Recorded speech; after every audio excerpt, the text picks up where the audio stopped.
Izin bertanya ya. Dalam era digital saat ini itu banyak anak yang semakin terpapar pada media sosial dan tergoda untuk menghabiskan waktu itu membuat berbagai story ya Bu ya. Bagaimana tanggapan Ibu melihat fenomena ini Bu?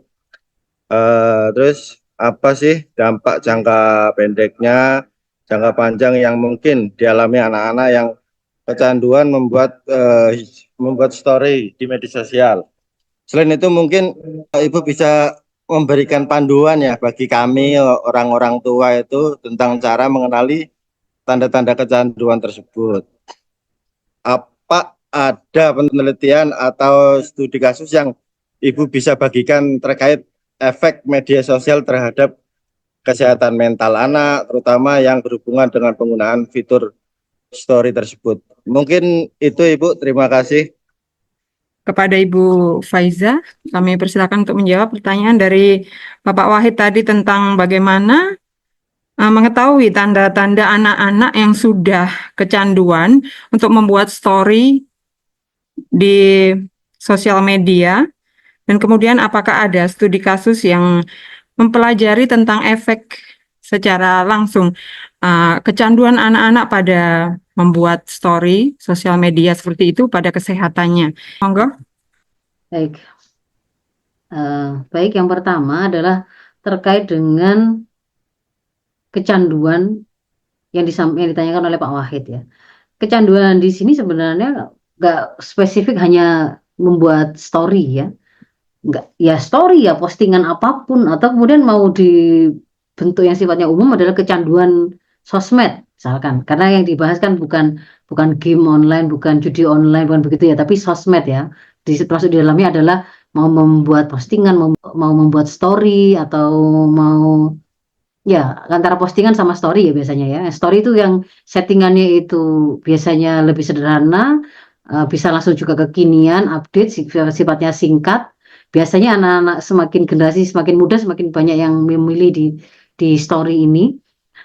Jarang yang kemudian di postingan. Cuman bedanya nanti kalau postingan itu bertahan lama dan memang mereka karakternya lebih senang tidak menyimpan memori gitu ya, tapi ingin langsung mendapatkan respon saat itu. Untuk misalkan saat itu dia sedang makan di mana, langsung dibikin story, langsung dia dapat reaksi di situ dari yang melihat atau yang membaca. Setelah itu nanti hilang karena akan ganti lagi yang baru, ganti lagi yang baru. Sementara kalau postingan kan sifatnya lebih permanen, nanti bahkan bisa diingatkan oleh, misalkan kalau Facebook 6 tahun kemudian diingatkan akan kenangan postingan ini, itu bisa kalau postingan. Kalau story kan memang sifatnya instan dan untuk hilang dalam waktu singkat. Nah, apakah tanda dari seseorang itu mulai kecanduan sosmed, termasuk membuat story? Dari mana itu kemunculannya? Di antara tanda bahwa seseorang itu sudah kecanduan, istilah kecanduan atau adiksi itu mewakili sebuah definisi bahwa seseorang akan didorong untuk melakukan ulang atau merepetisi tindakan atau konsumsi sesuatu karena dia ingin mengulang kenikmatan atau kesenangan yang dia dapatkan dari melakukan hal tersebut atau mengkonsumsi hal tersebut, dan ada kecenderungan untuk mendapatkan efek yang sama, dia harus menaikkan kadar konsumsinya atau level dari tindakannya. Bisa dipahami Bu ya? Misalkan, ini contoh kalau paling gampang kita ambil dulu narkoba lah misalkan. Awal mungkin seseorang itu sudah sudah merasa nyaman, enak itu dengan mengkonsumsi narkoba 0,5 gram misalkan begitu. Ketika kemudian dia ulang sampai kemudian mulai timbul adiksi, dikatakan sudah mulai ada adiksi atau ketagihan. Itu kalau kemudian dia sudah memiliki daya dorong yang sangat kuat untuk mengulanginya, dan dia tidak bisa menahannya secara psikis, dia tidak bisa menahan keinginan itu, hingga pada tataran berikutnya ada adiksi yang sifatnya fisik. Kalau dia tidak melakukannya, ada jantung yang berdebar-debar, ada ketidaknyamanan, keringat dingin keluar semua, ada rasa nyeri di seluruh tubuhnya, ada cairan-cairan yang mungkin keluar, misalnya itu kalau narkoba kayak seperti itu. Nah, kalau seseorang itu kemudian untuk mendapatkan efek yang sama yang tadinya itu didapatkan dari mengkonsumsi setengah gram tadi, ternyata harus dinaikkan jadi 1 gram, harus dinaikkan frekuensinya dari yang tadinya sekali sehari harus jadi 2 kali, atau seminggu dan tadinya itu 1 kali jadi 3 kali. Nah, ada efek untuk ada kecenderungan atau keharusan untuk menaikkannya, maka dikatakan disitulah dia ketagihan atau kecanduan. Kalau kemudian ini diterjemahkan kepada bisa game online, bisa juga judi online, bisa juga bersosmed. Kalau sebelumnya dia sudah merasa senang dengan hanya membuka sosmed itu sehari 1 jam misalkan, kemudian merasa ada yang hilang dari dirinya ketika 1 jam itu dia tidak melakukannya, sehingga dia kembali lagi untuk membuka, harus sosmed itu harus dia buka. Kalau tidak, dia mulai secara psikis mulai ada kehilangan kah atau kekhawatiran, dia tidak bisa melihat, mungkin ada yang terlewatkan oleh dia, membuat dia kembali. Dan untuk kemudian ternyata untuk membuat dia merasa nyaman, merasa senang itu ternyata dia harus menambah durasinya. Tadinya 1 jam cukup, sekarang 1 jam itu kok kayaknya sangat sebentar sekali, saya belum puas gitu ya. Nambah lagi, nambah lagi, nambah lagi. Kalau sebelumnya dia itu bikin story itu iseng saja, coba-coba. Lalu kemudian dia mengetahui ada orang mencantumkan jempol, komentar yang positif, membuat dia tuh senang, membuat dia merasa nyaman atau senang, dia rasakan itu, gitu ya. Maka dia ingin mengulangi. Sampai kemudian akhirnya kalau dia setelah posting story, setelah bikin story kok nggak ada yang nge-like, itu sampai dia harus nungguin, kok nggak ada yang nge-like ya, kok nggak ada, dia mulai terpengaruh gitu psikisnya, dia jadi sedih, dia jadi overthinking, dia negative thinking, dia jadi kepikiran apa foto saya tadi terlalu jelek ya, apa muka saya sekarang jadi tua ya, kok nggak ada yang komentar cantik ya, kok nggak ada, misalkan begitu, itu berarti sudah mulai ada sebuah ketergantungan dan itu gangguan gitu loh. Padahal sebenarnya hidupnya tadi baik-baik saja, ketika dia itu kemudian tidak merasa harus seluruh aktivitasnya disyuting untuk kemudian dijadikan story, lalu dia nunggu validasi melalui komentar atau likes dari netizen. Itu tadi kan saya sudah terangkan di nomor 2, di bahasan nomor 2 tadi. Ketika seseorang itu terkoneksi dengan sosmed, di antara efek sampingnya itu kan akhirnya dia terbiasa narsis. Dan narsisnya harus bersaing dengan banyak orang.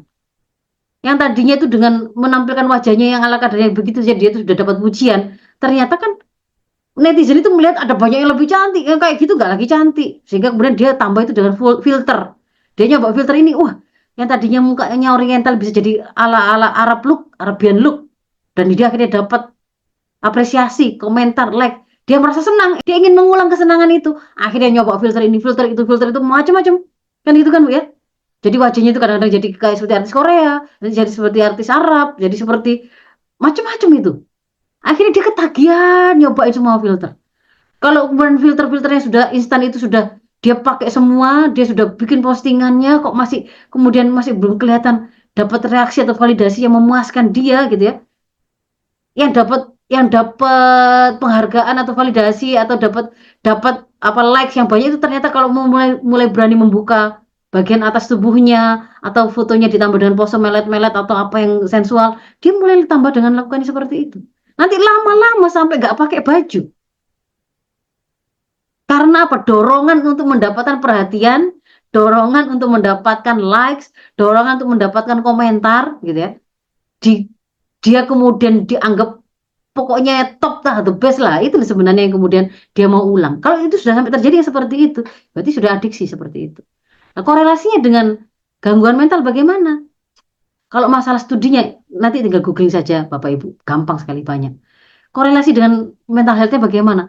Bayangkan ketika tadinya hidup kita itu baik-baik saja tanpa kita itu mengenali postingan kita itu, keseharian kita, wajah kita itu dikomentari orang cantik atau tidak, dapat berapa jempol. Sekarang untuk bisa merasa pede ketemu orang, memposting dan menampakkan wajah kita, kita itu ternyata harus merubah dulu, matanya dirubah jadi ukurannya begini, pipinya harus dirubah seperti ini.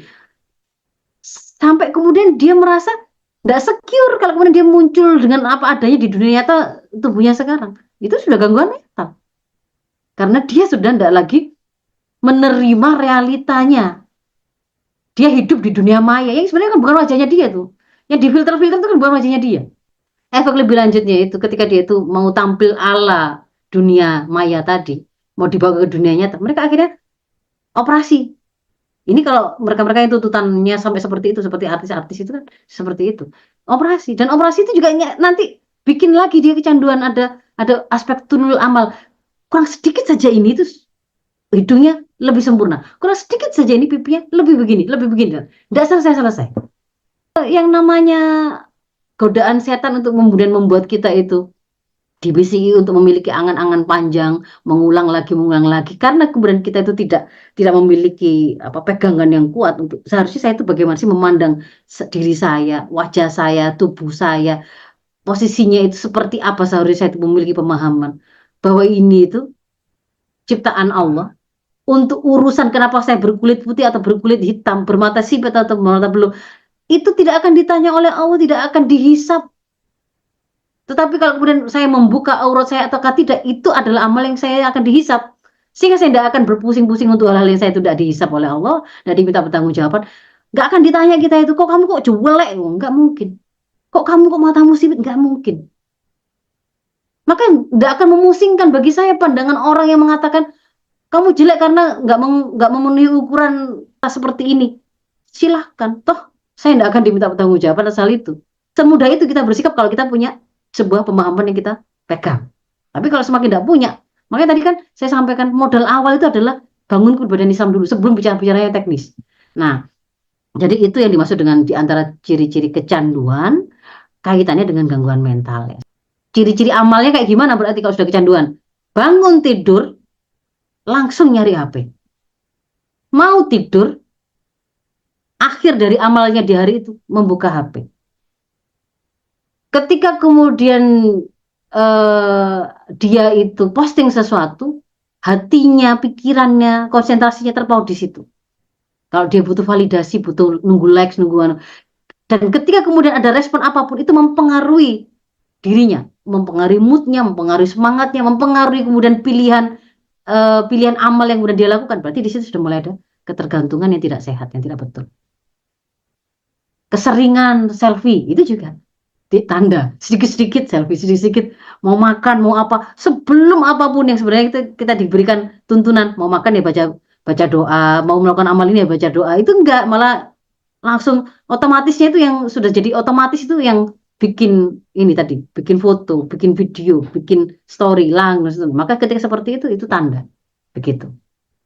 Termasuk yang lainnya, kalau anak-anak juga sangat kelihatan itu. Ketika sinyal itu hilang atau mati itu uring-uringan, merasa kayak hidup ini kayak terus ngapain lagi kalau gitu, kalau nggak ada jaringan internet berarti apa yang bisa saya lakukan, nggak ada gunanya kan gitu. Ada kan kisah anak diajak mudik ke rumah neneknya, no way, saya tidak mau, tantrum luar biasa. Kenapa? Karena dia tahu di rumah neneknya nggak ada sinyal, susah sinyal itu. Nah itu jadi antara contoh kalau indikator kecanduan.